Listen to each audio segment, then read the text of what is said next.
Thank you, Miss Joy. It's really lovely to have friends like that. Amazing.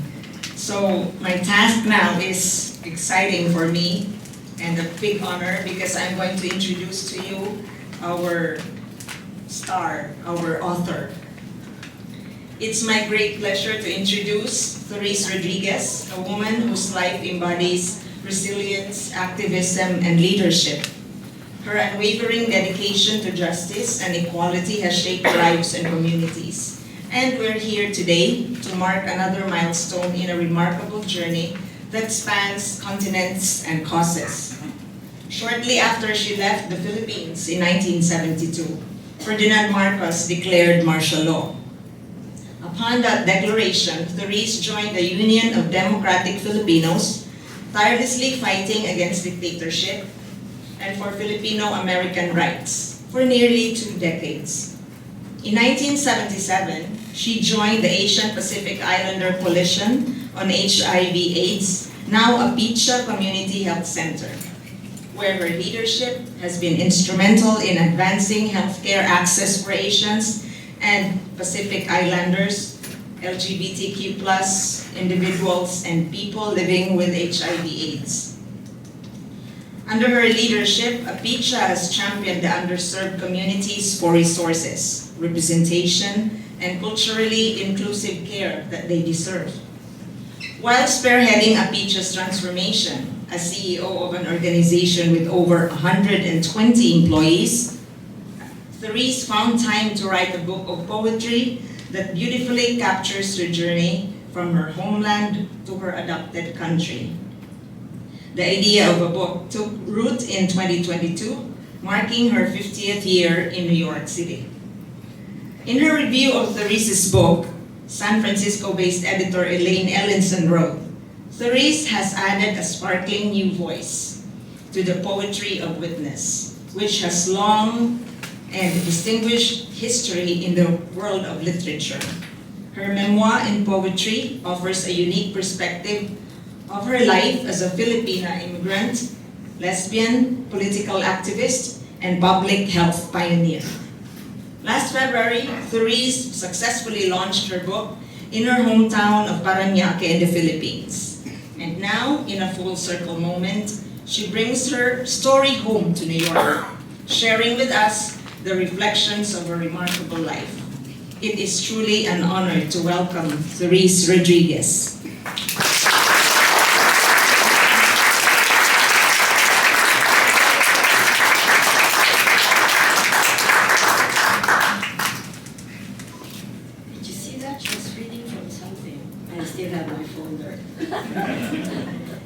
Anyway, thank you, Maria, for your very generous introduction. Good evening, everybody.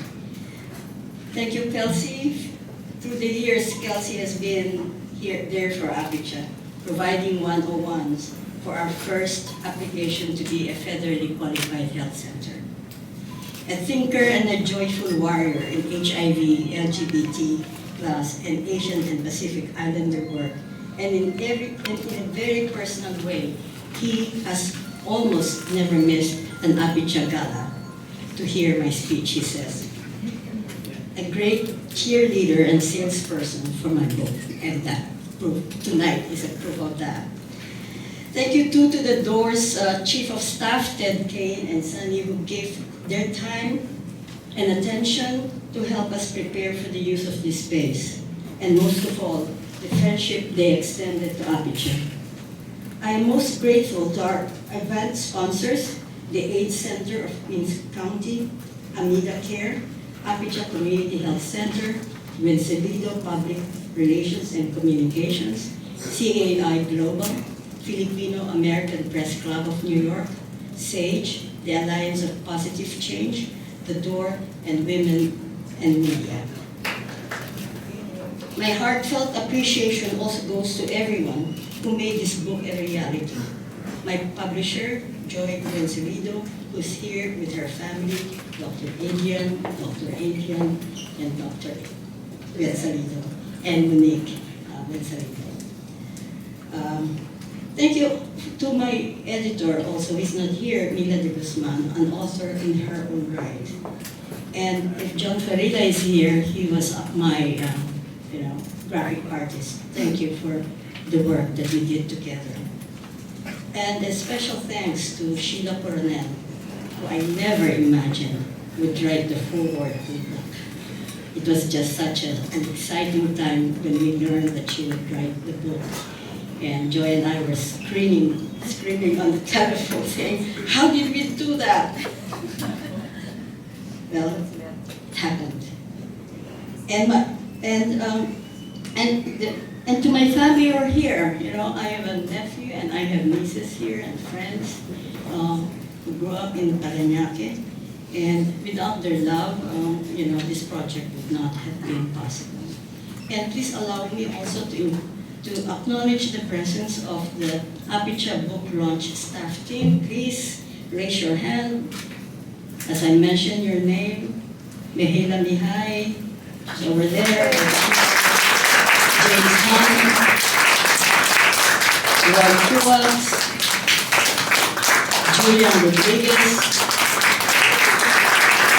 Antay, Andy Magahon, Phil Miner, and Manager on the band. And all of the Apicha staff, please stand up. Thank you.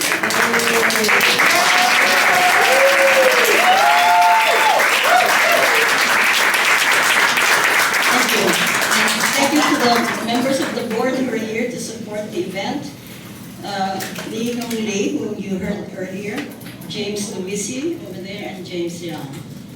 And to my colleagues from the LGBTQ plus and HIV service advocacy organizations, is Barbara Chicatelli here. And so these are the organizations who are here: CAI Global, LGBTQ plus Advisory Committee to the Police Commissioner of the City of New York, the LGBT Community Center, Amida Care, the interim Dean of the Asian American and Asian Research, John Che is here, Kelsey Louis, Kimberly Smith of Kalalord, Kylie Madhab of SAGE, Nanette Hongko of Pokmasa, Mars Custodio HIV Memorial Fund, ACQC, Sebastian Maguire, Seeking Asylum and Finding Empowerment is here, Sharon Duke of Alliance for Positive Change, and to our new friends in the Filipino-American media and community, GMA Network, ABS-CBN, Vox Media, PhilAmNet, Awesome Media, Asian Journal, Philippine Chamber of Commerce, also from the community, Filipino-American Legal Defense and Education Fund, and to my high school classmate, Desmond and her husband. So,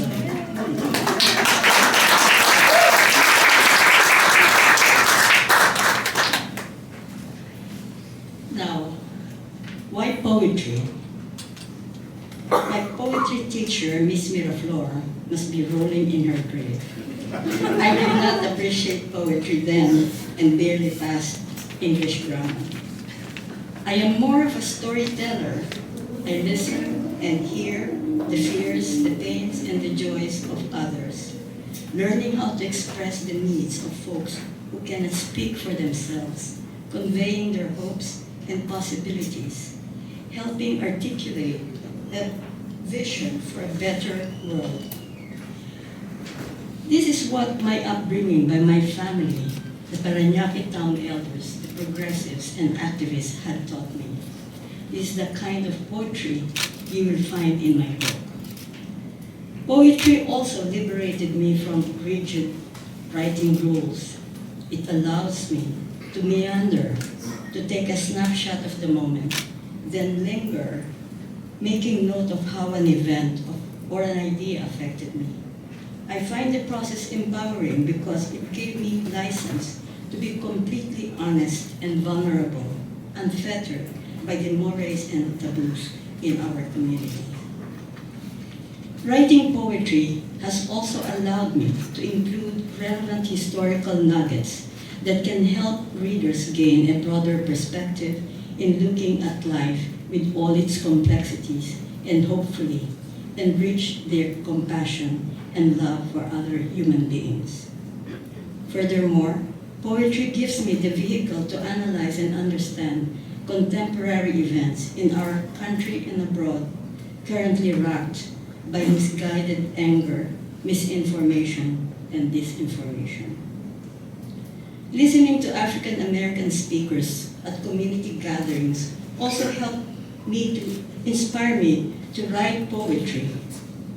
I admire the poetic cadence in their words, their courage to speak truth to power, and their unfailing hope for a better world. Other than the poems I had written to punctuate my speeches at Apicha and other public events, many are quite private. I share my feelings of loneliness in living by myself during the pandemic, the breakup of my lesbian relationship, the loss of my loved ones, and my struggles to portray the beauty of humanity.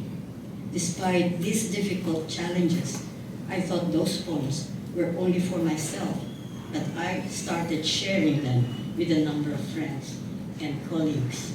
They all encouraged me to share my poetic memoirs more widely. At the height of the COVID-19 pandemic, my friend and publisher Joy, who had read my collection of poems, offered to publish my book as a gift to honor our long and deep friendship and our beloved hometown of Parañaque. Again, maraming salamat sa iyo and your staff in the Philippines. When people ask me to write, when people are asked to write, some would always say, I have nothing to say. Through this book, my first creative effort, I would like readers to come away demystifying and further appreciating writing. Oral history via any genre is a wonderful way of connecting us, helping us understand one another, building bridges across our differences. It is also an invaluable way of memorializing our experiences and lessons for generations to come. While responding to the day-to-day demands of my role as CEO of Apicha, I soldiered on these last 2 years after work and weekends to complete my manuscript, despite all my doubts and apprehensions about sharing my stories widely. Parañaque and New York City, two iconic places from different parts of the world that nurtured me as a person, as a woman, a lesbian, as an immigrant, and as a responsible member of humanity. Parañaque gave me the foundation in terms of moral values, concern for others, and spirituality. New York helped in furthering my personal journey, allowing me to be what I have become, to live to the fullest that I could wish for, and to contribute as best as I could for the betterment of society, particularly its marginalized members. An open heart without borders, without nationalities, and tirelessly overcoming barriers in order to achieve equality, quality healthcare, and empowerment for the underserved communities. These are the guideposts that define my more than 2 decades of Apicha. I find meaningful joy in diligently pursuing our organization's mission, overcoming difficulties, and celebrating our successes. The sense of fulfillment has carried over into my own personal life, where I found a safe space to achieve symmetry, balance, and creativity as I navigate my golden years. Parañaque and New York bookend my life journey. However, I hope that New York does not signal the beginning of the end, but rather an opening of another chapter in continuing my commitment to serve our community and further exploring my creative self through poetry.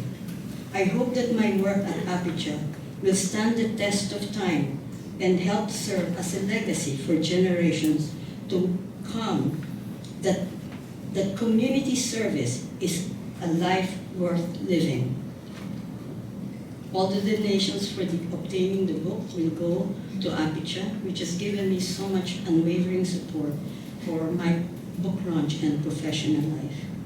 In closing, I wish to thank everyone for everything you do to navigate the increasingly complicated world that we live in, and hope that we can push back the hate, heal the divisions, and collectively build a better, kinder, and more peaceful future. Again, I appreciate you all for being here tonight. I look forward to hearing your thoughts during the questions and answers.